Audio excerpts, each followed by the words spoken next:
Hello সবাইকে, কেমন আছো সবাই? আর একটা নতুন ভিডিও নিয়ে আবার চলে আসলাম। পৌষ সংক্রান্তির দিন ছিল লক্ষ্মী পুজো।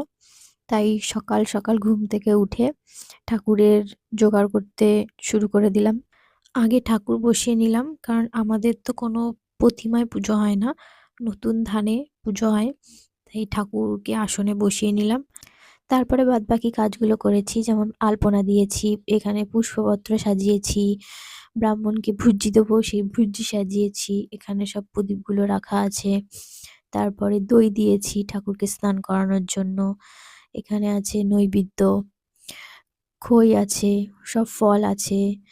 আর এখানেও সব মোয়া নাড়ু এসব আছে। এখানে আছে ৯টা নৈবেদ্য, ঠাকুরের সন্দেশ, আর এই চিনিটা হচ্ছে নারায়ণের জন্য। সবকিছু জোগাড় করে আরেকবার ঠাকুরকে দেখিয়ে দিলাম। তার মধ্যেই ব্রাহ্মণও চলে এলো, এসে পুজোতেও বসে গেল।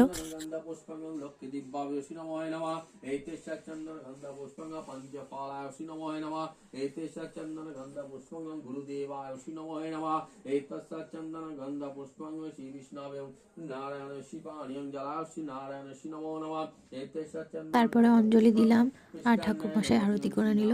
পুজো শেষ হতে না হতেই কয়েকজনকে প্রসাদ দেবো বলে প্রসাদও বেড়ে নিলাম। ভিডিওটা ভালো লাগলে অবশ্যই একটা লাইক করো, কমেন্ট করো আর শেয়ার করো।